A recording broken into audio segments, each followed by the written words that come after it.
Good morning, everyone. It's about 6:30 in the morning, and today is my favorite day of the week, which is the long run day.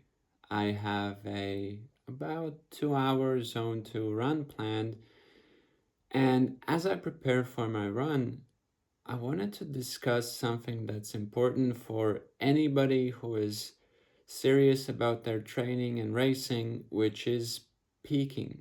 So the idea of peaking is technically very simple, right? You you drop your training load, mostly volume, 2 to 3 weeks before an important race. You keep the intensity, you eat well, you sleep well, rest well, and you'll be in the best shape of your life, right? Well, in theory, yes, but in practice, everybody is slightly different. We don't want to lose too much fitness, right? It's actually very hard to get it right. And because everybody's different, nobody can tell you, right? This is absolutely gonna work for you. So we have to try ourselves. But especially if you run or cycle longer distances, you only get a few opportunities per year to try it out, right? You simply cannot be in above average fitness all the time.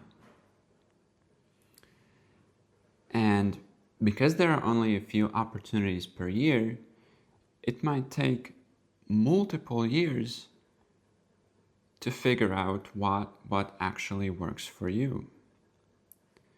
And I'm kind of at that stage. I've been training for, I think, 5 years. I've been participating in competitions maybe 3 years.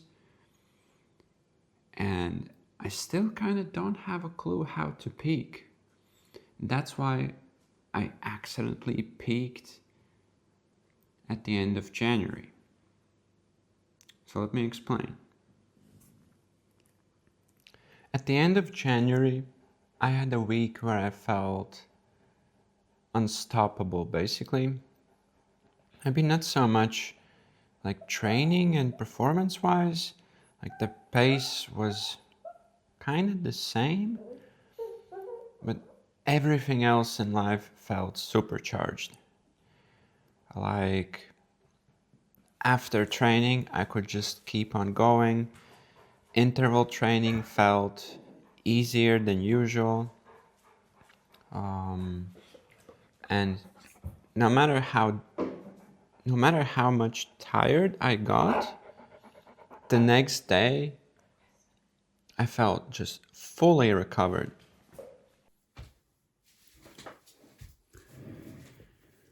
And basically, any data that I have from the watch, the training, and so on backs this up. I'll show you. Here's a plot of my average weekly sleep score and my average weekly resting heart rate. So the green bars are the resting heart rate, and the blue line is sleep score. And you can clearly see that this week, at the end of January, stands out. Like the resting heart rate is lower, the sleep score is also higher. Yeah, but by itself, it might seem like, oh, well, maybe these are just measurement errors. For example, there's a whole channel by this really cool biologist, I think, who reviews in absolutely fantastic depth, like basically almost any fitness wearable there is. And he has shown that like Garmin watches are not that great at measuring sleep stages, and their heart rate tracking accuracy is also not like state of the art. But I've been wearing this watch for well over a year now, and I don't know, maybe like day-to-day data might be wrong. I'm not sure, but I've never been in a situation where I'm feeling great and the watch says, "Oh, you slept terrible," or vice versa. I slept lousy and it shows, "Wow, this was the best sleep ever." So on average, it is pretty accurate from my experience. And the same goes for all other metrics. Um, for example, body battery. Again, I don't even know how it's calculated, but just from my own empirical experience, it does seem like on average it's pretty accurate. And here's also the same week. Um, Stands out as most days getting a body battery of 100, and on a rest day it never even fell below 40. Yeah, even if we just go 1 week back, we can see that I don't get to 100 that often. So none of these graphs, just by looking at one graph, tell you that, whoa, this was like a giant peak, right? At best, it's more like a slight peak and then transition to just slightly lower. But combining all of this information together, like how I felt personally during exercise, during my daily life, and then taking all of these graphs as well, it really does seem like I peaked.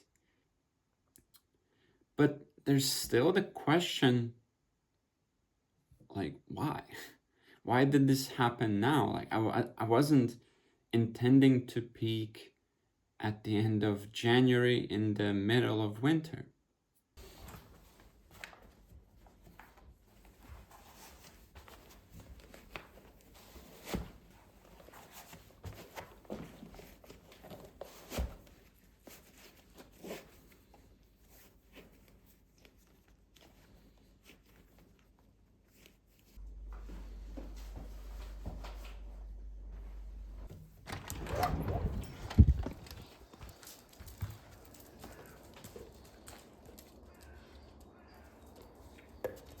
This is going to be a great run.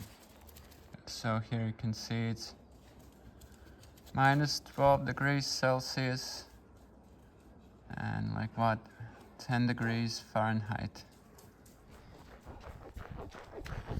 Alright, so right now it's been 3 weeks since this super week. And I think I finally figured out what actually happened. Because I hadn't changed much in my running training. I mean, my sleep schedule was the same. I was eating the same. So it was kind of a mystery. But there are two things. So first one is vitamin D. Despite this being a very sunny day, you can probably tell I live quite a bit up north and we don't get a lot of sunlight, especially in the winter months. So it's quite normal for people to have chronically low vitamin D levels, and I'm no exception. Even when I'm using supplements, I've never had like optimal levels. But by the end of summer and through autumn, I was actually lazy and didn't take my vitamin D supplements. So I don't have any blood works to support this, but I suspect the levels got down a bit, and vitamin D supports the immune system. And I was feeling like all throughout winter just sort of not really healthy, but also not sick. It's hard to describe, if I would go to work, I'd feel okay, I can focus, but during the training it always feels like just something is a bit off. So I resumed taking supplements maybe 3 weeks before the peak, and I guess that really helped. However, I would be very surprised if it's only because of that.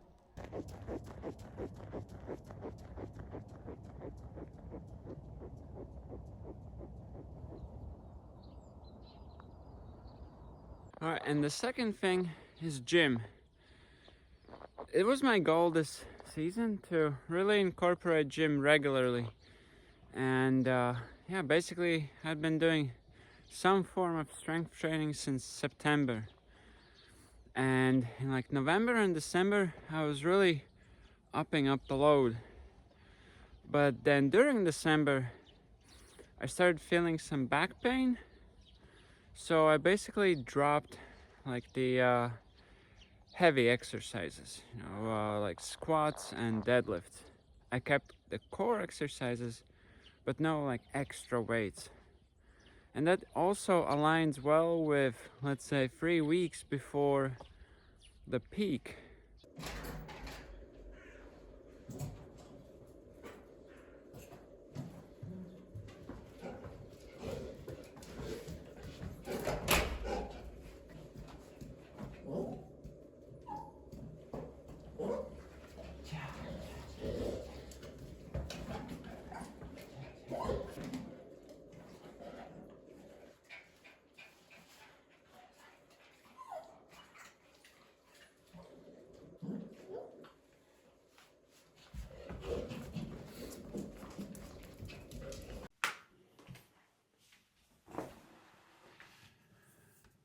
All right, so what can we learn from this? Well, first thing is that strength training really does improve running, especially if you're lifting heavy. Does it outweigh the benefit of running more instead of spending the time strength training? Well, that I don't know. However, in my case, I know that at this point I cannot run significantly more than I already do. Otherwise, I would probably risk getting injured. So, having the strength training was a great way to add an additional training load. And the second thing is, you really should not underestimate how much of an impact strength training has on your overall training. You might feel frustrated that you cannot really meet the same mileage, even though you kind of feel okay. Like it's not realistic to quantify the training load from strength training the same way you can for just an endurance run. But the effect definitely is there, and it can last for even up to 2 days. So do take that into account. However, from my experience, once you take this load off, it definitely uh, helps bring your fitness to a bit different level. And also, yeah, if you live in basically almost anywhere in Europe or quite high up north, do not also underestimate how much vitamin D can help boost your immune system and not feel like semi sick all the time.